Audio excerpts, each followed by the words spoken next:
आज से हम शुरू करने जा रहे हैं श्रीमद् भागवत जी का पहला अध्याय देवर्षि नारद की भक्ति से भेंट।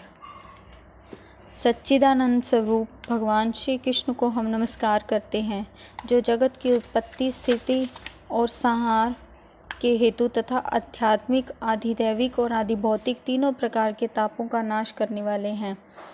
जिस समय श्री सुखदेव जी का यज्ञोपवीत संस्कार भी नहीं हुआ था तथा लौकिक वैदिक कर्मों के अनुष्ठान का अवसर भी नहीं आया था, तभी उन्हें अकेले ही संन्यास लेने के लिए घर से जाते देखकर उनके पिता व्यास जी विरह से कातर होकर पुकारने लगे, बेटा बेटा तुम कहाँ जा रहे हो। उस समय वृक्षों ने तन्मय होने के कारण श्री सुखदेव जी की ओर से उत्तर दिया था, ऐसे सर्वभूत हृदय स्वरूप श्री सुखदेव मुनि को मैं नमस्कार करता हूँ।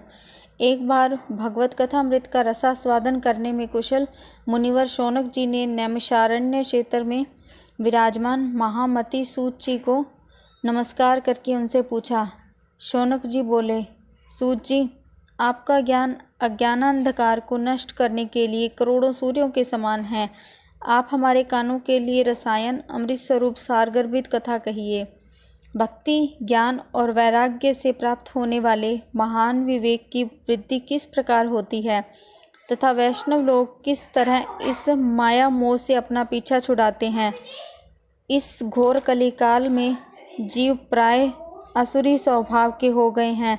विविध क्लेशों से आक्रांत इन जीवों को शुद्ध बनाने का सर्वश्रेष्ठ उपाय क्या है।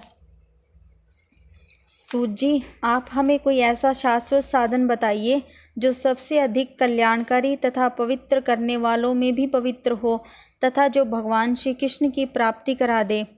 चिंतामणि केवल लौकिक सुख दे सकती है और कल्प वृक्ष अधिक से अधिक स्वर्गीय संपत्ति दे सकता है, परंतु गुरुदेव प्रसन्न होकर भगवान का योग्य दुर्लभ नित्य वैकुंठ धाम दे देते हैं।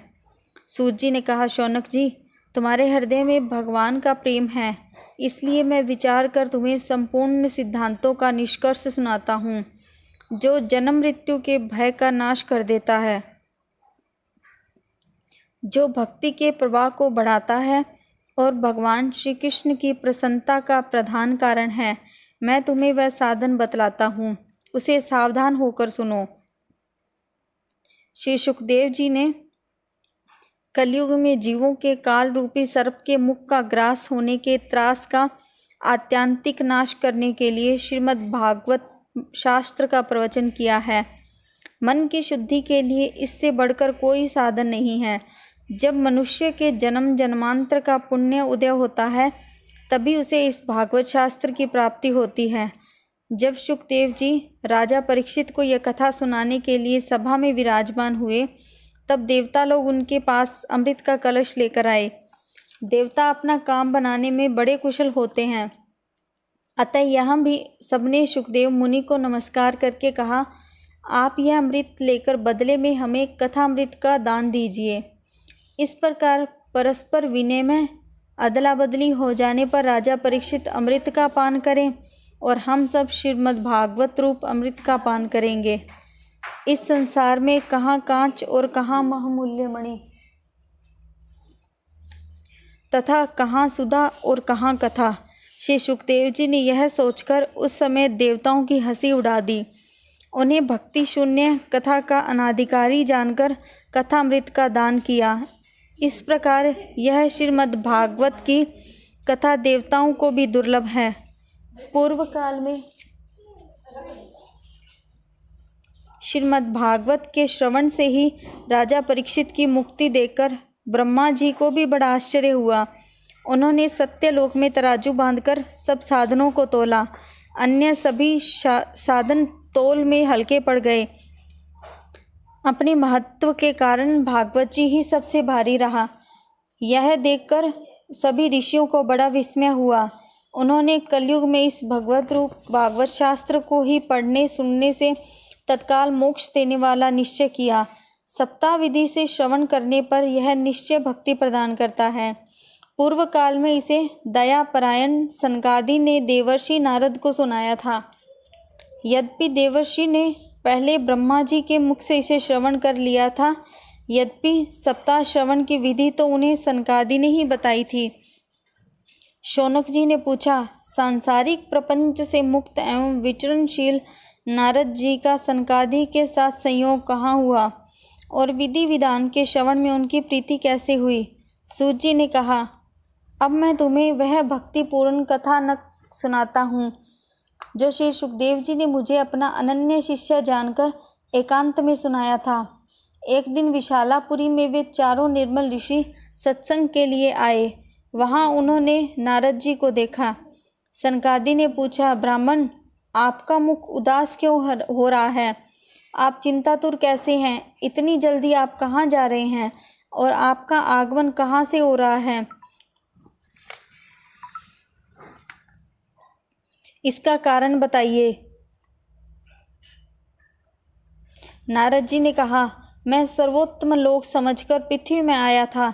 यहाँ पुष्कर, प्रयाग, काशी, गोदावरी, हरिद्वार, कुरुक्षेत्र, श्रीरंगम और सेतुबंद आदि कई स्थानों में तीर्थ इधर उधर विचरता रहा, किंतु मुझे कहीं भी मन को शांत करने वाली शांति नहीं मिली। इस समय अधर्म के सहायक कलयुग ने सारी पृथ्वी को पीड़ित कर रखा है। अब यहाँ सत्य, तप, शौच, बाहर भीतर की पवित्रता, दया, दान आदि कुछ भी नहीं है। बेचारे जीव केवल अपना पेट पालने में लगे हुए हैं। वे असत्यभाषी, आलसी, मंदबुद्धि, भाग्यहीन, उपद्रवग्रस्त हो गए हैं। जो साधु संत कहे जाते हैं वे पूरे पाखंडी हो गए हैं। देखने में तो विरक्त हैं, किंतु स्त्री धन आदि सभी का परिग्रह करते हैं। घरों में स्त्रियों का राज्य है। साले सलाहकार बने हुए हैं। लोभ से लोग कन्या विक्रय करते हैं और स्त्री पुरुषों में कलह मचा रहता है। महात्माओं के आश्रम, तीर्थ और नदियों, यवनों पर यवनों का अधिकार हो गया है। उन दुष्टों ने बहुत से देवालय भी नष्ट कर दिए हैं। इस समय यहाँ न कोई योगी है, न सिद्ध है, न ज्ञानी है और न सत्कर्म करने वाला ही है। सारे साधन इस समय कली रूप दावानल से जलकर भस्म हो गए हैं। इस कलयुग में सभी देशवासी बाजारों में अन्न बेचने लगे हैं। ब्राह्मण लोग पैसा लेकर वेद पढ़ाते हैं और स्त्रियां वैश्यावृत्ति से निर्वाह करने लगी हैं। इस तरह कलयुग के दोष देखता और पृथ्वी पर विचरता हुआ मैं यमुना जी के तट पर पहुंचा, जहां भगवान श्री कृष्ण की अनेकों लीलाएं हो चुकी हैं। मुनिवरों, सुनिए, वहां मैंने एक बड़ा आश्चर्य देखा। वहां एक युवती स्त्री खिन्न मन से बैठी थी। उसके पास दो वृद्ध पुरुष अचेत अवस्था में पड़े जोर जोर से सांस ले रहे थे। वह तरुणी उनकी सेवा करती हुई कभी उन्हें चेत कराने का प्रयत्न करती और कभी उनके आगे रोने लगती। वह अपने शरीर के रक्षक परमात्मा को दसों दिशाओं में देख रही थी। उसके चारों ओर सैकड़ों स्त्रियां उसे पंखा झल रही थी और बार बार समझाती जाती थी। दूर से यह सब चरित्र देखकर मैं कौतूहलवश उसके पास चला गया। मुझे देखकर वह युवती खड़ी हो गई और बड़ी व्याकुल होकर कहने लगी। युवती ने कहा, अजी महात्मा जी, क्षण भर ठहर जाइए और मेरी चिंता को भी नष्ट कर दीजिए। आपका दर्शन तो संसार के सभी पापों को सर्वथा नष्ट कर देने वाला है।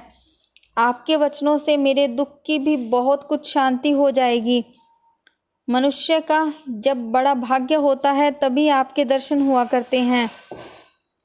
नारद जी कहते हैं, तब मैंने उस स्त्री से पूछा, देवी तुम कौन हो? ये दोनों पुरुष तुम्हारे क्या होते हैं और तुम्हारे पास ये कमल नयनी देवियां कौन हैं? तुम हमें विस्तार से अपने दुख का कारण बताओ। युवती ने कहा, मेरा नाम भक्ति है। ये ज्ञान और वैराग्य नामक मेरे पुत्र हैं। समय के फेर से ही ऐसे जर्जर हो गए हैं। ये देवियां गंगा जी आदि नदियां हैं। ये सब मेरी सेवा करने के लिए ही आई हैं। इस प्रकार साक्षात देवियों के द्वारा सेवित होने पर भी मुझे सुख शांति नहीं है। तपोधन, अब ध्यान देकर मेरा वृत्तांत सुनिए। मेरी कथा वैसे तो प्रसिद्ध है, फिर भी उसे सुनकर आप मुझे शांति प्रदान करें। मैं द्रविड़ देश में उत्पन्न हुई, कर्नाटक में बढ़ी, कहीं कहीं महाराष्ट्र में सम्मानित हुई, किंतु गुजरात में मुझको बुढ़ापे ने आ घेरा। वहाँ घोर कलयुग के प्रभाव से पाखंडियों ने मुझे अंग भंग कर दिया। चिरकाल तक यह अवस्था रहने के कारण मैं अपने पुत्रों के साथ दुर्बल और निस्तेज हो गई। अब जब से मैं वृंदावन आई तब से पुनः परम सुंदरी स्वरूपवती नवयुवती हो गई हूँ, परंतु सामने पड़े हुए ये दोनों मेरे पुत्र थके मांदे दुखी हो रहे हैं। अब मैं ये स्थान छोड़कर अन्यत्र जाना चाहती हूँ। ये दोनों बूढ़े हो गए हैं, इसी दुख में मैं दुखी हूँ। मैं तरुणी क्यों और ये मेरे दोनों पुत्र बूढ़े क्यों? हम तीनों साथ साथ रहने वाले हैं, फिर यह विपरीतता क्यों? होना तो ये चाहिए कि माता बूढ़ी हो और पुत्र तरुण। इसी से मैं आश्चर्यचकित चित्त से अपनी इस अवस्था पर शोक करती रहती हूँ। आप परम बुद्धिमान एवं योग निधि हैं, इसका क्या कारण हो सकता है, बतलाइए। नारद जी ने कहा, साध्वी, मैं अपने हृदय में ज्ञान दृष्टि से तुम्हारे संपूर्ण दुख का कारण देखता हूँ। तुम्हें विषाद नहीं करना चाहिए, श्री हरि तुम्हारा कल्याण करेंगे। सूत जी कहते हैं, मुनिवर नारद ने एक क्षण में ही उसका कारण जानकर कहा। नारद जी ने कहा, देवी सावधान होकर सुनो, यह दारुण कलयुग है। इसी से इस समय सदाचार, योग मार्ग और तप आदि सभी लुप्त हो गए हैं। लोग शठता और दुष्कर्म में लगकर अघासुर बन रहे हैं। संसार में जहाँ देखो वहीं सत्पुरुष दुख से मलान हैं और दुष्ट सुखी हो रहे हैं। इस समय जिस बुद्धिमान पुरुष का धैर्य बना रहे वही बड़ा ज्ञानी या पंडित है। पृथ्वी क्रमश प्रतिवर्ष शेष जी के लिए भार रूप होती जा रही है। अब यह छूने योग्य तो क्या, देखने योग्य भी नहीं रह गई है। न इसमें कहीं मंगल ही दिखाई देता है। अब किसी को पुत्रों के साथ तुम्हारा दर्शन भी नहीं होता। विषयानुराग के कारण अंधे बने हुए जीवों ने उपेक्षित होकर तुम जर्जर हो गई हो। वृंदावन के संयोग से तुम फिर नवीन तरुणी हो गई हो। अतः ये वृंदावन धाम धन्य है, जहाँ भक्ति सर्वत्र नृत्य कर रही है। परंतु तुम्हारे इन दोनों पुत्रों का यहाँ कोई ग्राहक नहीं है, इसलिए इनका बुढ़ापा नहीं छूट रहा है। यहाँ इनको कुछ आत्म सुख, भगवत स्पर्श जनित आनंद की प्राप्ति होने के कारण ये सोते से जान पड़ते हैं। भक्ति ने कहा, राजा परीक्षित ने इस पापी कलयुग को क्यों रहने दिया? इसके आते ही सब वस्तुओं का सार न जाने कहाँ चला गया। करुणामय श्री हरि से भी यह अधर्म कैसे देखा जाता होगा। मुने, मेरा यह संदेह दूर कीजिए। आपके वचनों से मुझे बड़ी शांति मिली है। नारद जी ने कहा, बाले, यदि तुमने पूछा है तो प्रेम से सुनो। कल्याणी, मैं तुम्हें सब बताऊंगा और तुम्हारा दुख दूर हो जाएगा। जिस दिन भगवान श्री कृष्ण इस भूलोक को छोड़कर अपने परम धाम को पधारे, उसी दिन से यहाँ संपूर्ण साधनों में बाधा डालने वाला कलयुग आ गया।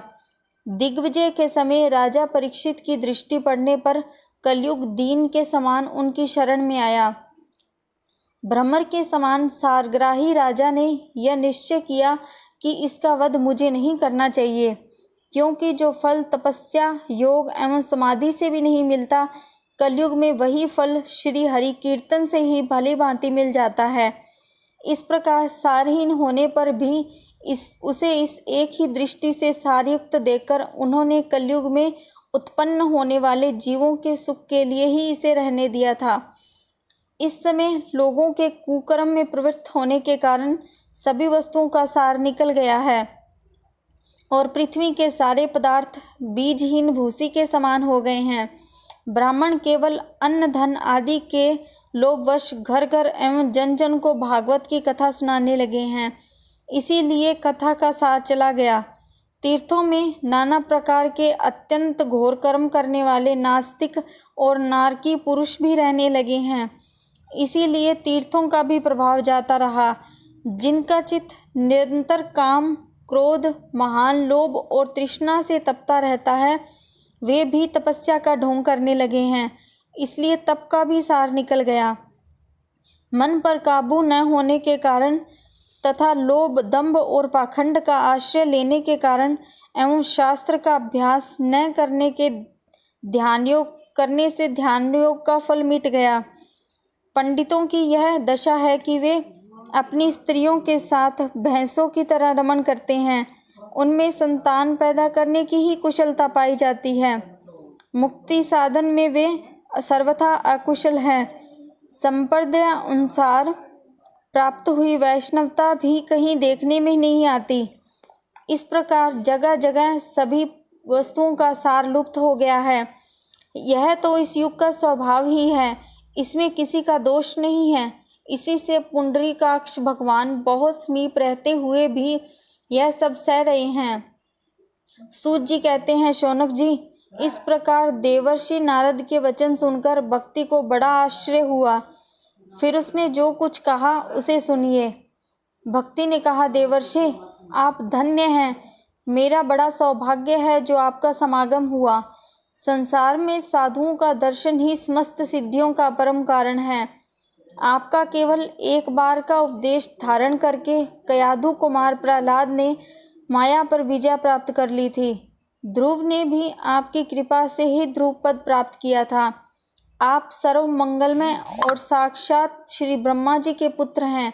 मैं आपको नमस्कार करती हूँ। राधे राधे।